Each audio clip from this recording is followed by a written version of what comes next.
And of course, there's a very important dimension in this, because one thing is that the carbon balance in the field is quite good for hemp, but the major potential, sorry, lies in using hemp for building materials, where we can store quite a lot of carbon in the buildings for many decades, and also at the same time reducing the use of mineral-based construction materials, which are using large amounts of energy when we produce them. So there's some LCA studies showing that hemp for building materials can deliver strongly negative CO2 footprints,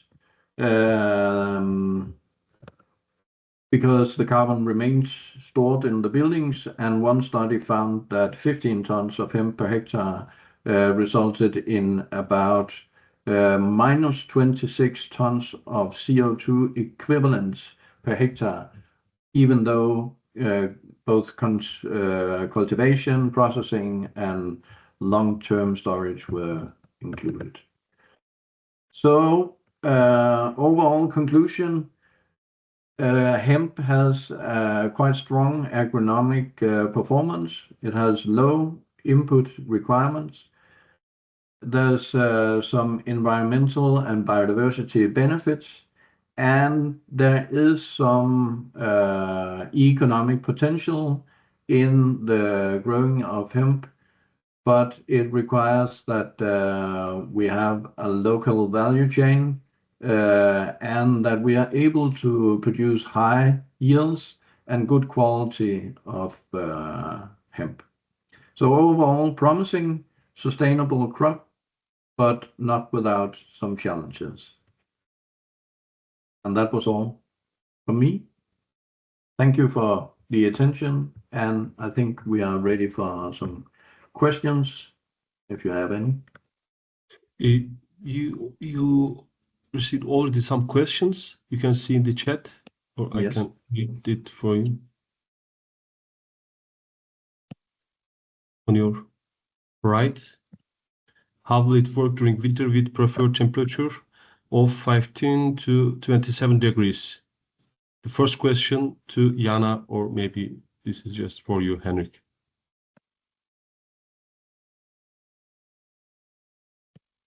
Jana, you can take it. Yeah.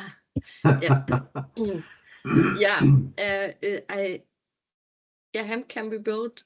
It likes warm temperatures, but it is also a catch crop or a cover crop.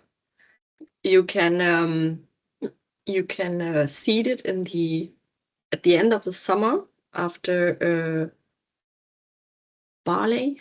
Is it Gerste? Barley. Then you can seed it at the end of July or middle of July, and then it has warm conditions to grow.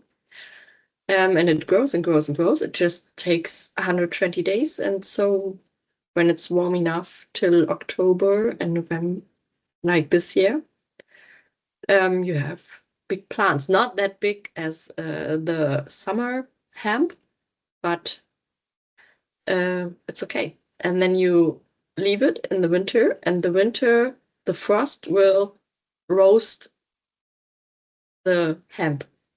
It's in the summer, it's the heat that roasts the hemp, and in the winter, it's the frost that splits the fibers. I hope that's you understand now. And why did the Hunt farm decide to stop processing? They stopped processing in Mecklenburg-Vorpommern, but they will sell products of hemp, but they import the hemp. I don't know why I couldn't find why they stopped, but I think that explains the rough decline of hemp cultivation in 2000 and 2005, or a little bit of the of the declining of the hemp cultivation in Germany. Yeah, I think I will call them.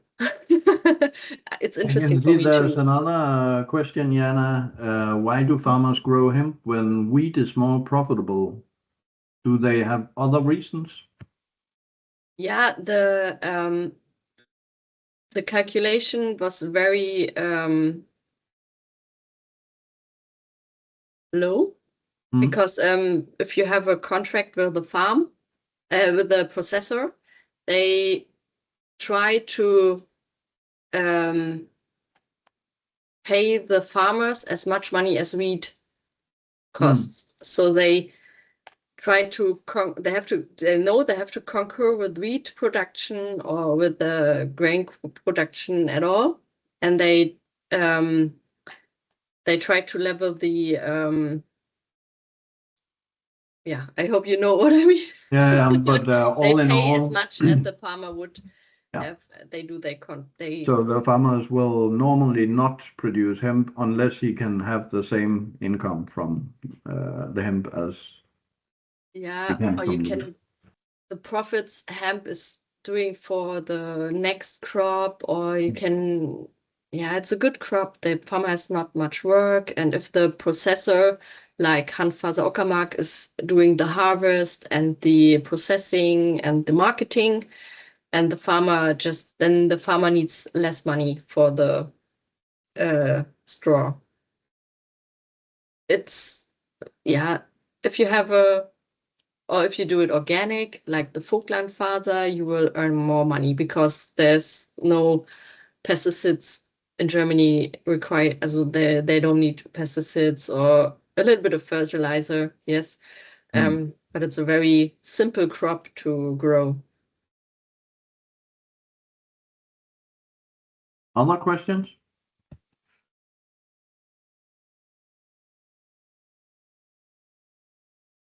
I think they have fallen asleep, most of them. No.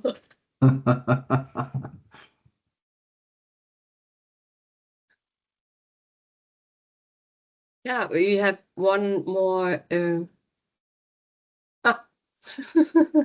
Thank you, Charlotte. Thank you. Yeah, we are just thinking about the challenge, or how can we develop our value chains regarding hemp. And I think, as Henrik mentioned, that where there's nothing, like in Lower Saxony or like in Denmark, where there's no processing, it's hard to establish processing. So there is that what we have been talking about is that one way is, of course, to try to establish the whole value chain at one time, but that's also very difficult. I think that perhaps that what they have done in Sweden, but they also had quite high input of money from the government to push this forward, and we don't have that in Denmark so far. But Klaus has a new question here. How's the price compared between Netherlands and Germany from the farmer's perspective? Yeah, maybe the Charlotte or someone else knows the price. But I guess the price is more or less the same, isn't it?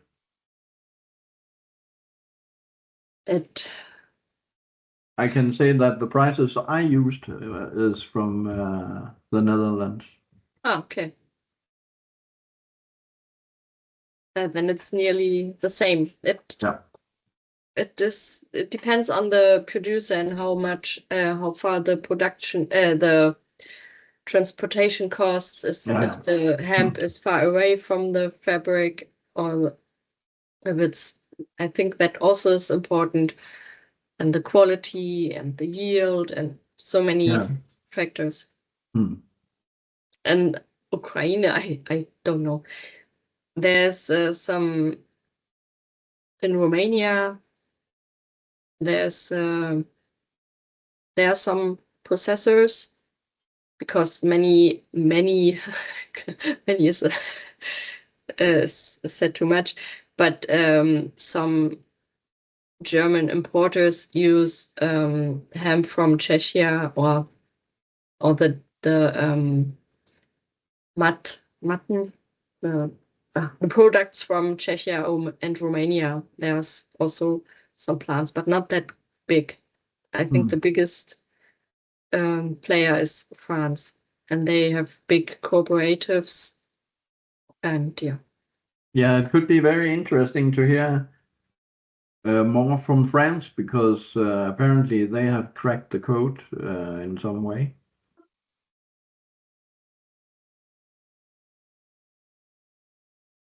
But it doesn't seem that there's any participant from France this time. So I thought there was I think he has been here, but perhaps he's still here. Ah, actually he is. yeah. Okay. And do you know some facts about the hemp production in France? Prices, processors? Or is it not your special? We can invite Sian, are you able yeah, to? I can invite him as a host. Just a minute.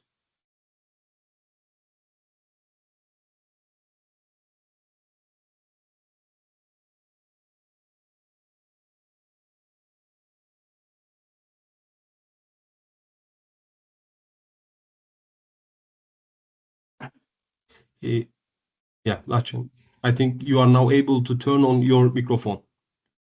Not able? Then Yeah, we will discuss it in our you project. Lachen is now able to turn. Okay. Yeah. Hello. Thank you for this question, but unfortunately, I have not more information about the price and for this question. Okay. Sorry. That's okay. We will have to contact some Yes. French experts ourselves. Yes, probably, yes. Maybe Because at our project meeting in Lille. Yeah. Would be interesting. Mm-hmm. Well, Good. I guess we are also more or less at the end of the webinar. If there isn't any more questions.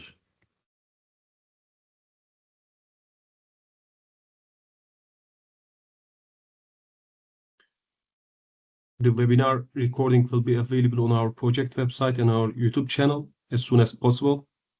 YouTube? Oh God. One reminder. YouTube on our YouTube channel. Yeah, sure. And special thanks from my side to our speakers. Despite you are both of suffering from a little bit cold, but thanks for your commitment. You were here with us. Thanks for your input. Thank You're you welcome. very much.